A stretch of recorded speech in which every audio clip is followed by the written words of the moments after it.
আর সরকারি হাসপাতালের নিরাপত্তা সুরক্ষায় বৈঠক মুখ্যমন্ত্রীর নির্দেশে। কথা বলবো প্রতিনিধি সোমরাজের সঙ্গে। সোমরাজ, কোন কোন বিষয়ে নজর দেওয়ার কথা এই বৈঠকে, কবে হবে? আগামীকাল দুপুর 12টা থেকে এই বৈঠক ডাকা হয়েছে। রাজ্যের মুখ্য সচিব মনোজ পান্ডে বৈঠকটি দেখেছেন। নবান্ন সূত্রে খবর, মুখ্যমন্ত্রী মমতা বন্দ্যোপাধ্যায়ের নির্দেশেই এই বৈঠক ডাকা হয়েছে।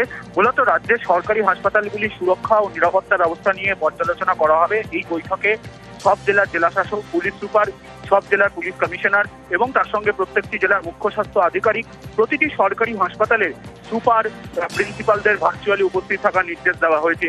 আগামীকাল নবান্নে দুপুর 12টা থেকে যে বৈঠক হবে, সেই বৈঠকে মূলত বিভিন্ন সরকারি হাসপাতালগুলির নিরাপত্তা ব্যবস্থা কি কি রয়েছে তা নিয়ে পর্যালোচনা করা হবে। সম্প্রতি এসএসকেএম হাসপাতাল বা উলুবেড়িয়া মেডিকেল কলেজ, এই দুটি ঘটনার যে ঘটেছে এবং সেখানে নিরাপত্তা ব্যবস্থা নিয়ে বেশ কিছু প্রশ্ন উঠছে। মনে করা হচ্ছে এই কারণে এই জরুরি বৈঠক ডাকা হলো। আগামীকাল দুপুর 12টা থেকে নবান্নে এই বৈঠক করবেন রাজ্যের মুখ্য সচিব মনোজ পান। প্রত্যেকটি সরকারি হাসপাতালে নিরাপত্তা ব্যবস্থা নিয়ে পুঙ্খানুপুঙ্খ পর্যালোচনা করা হবে বলেই নবান্ন সূত্রে খবর। ওকে।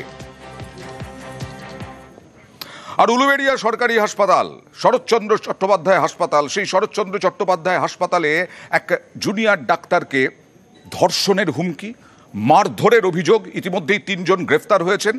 আর সেই ঘটনায় আজকে পেন ডাউন করে প্রতিবাদ জানালেন চিকিৎসকরা।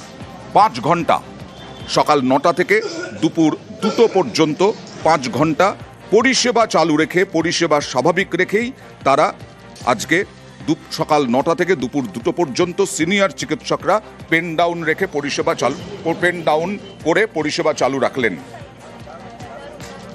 পেশেন্টের ক্ষতি বা এরকম কোনো রকম পরিষেবা কিন্তু বন্ধ নেই। এসআররা পেন ডাউন করেছে, শুধু সিনিয়র রেসিডেন্ট, জুনিয়র ডক্টর যারা, তারা পেন ডাউন করেছেন, কিন্তু সেটাও 2টো অবধি। এবং তাও জরুরি পরিষেবাও চালু রেখেছেন তারা, ইনডোর পরিষেবাও চালু রেখেছেন তারা। শুধু আউটডোরটা স্যারেরা ম্যানেজ করছেন, ফ্যাকাল্টি যারা তারা ম্যানেজ করছেন, সেটাও কিন্তু বন্ধ নেই।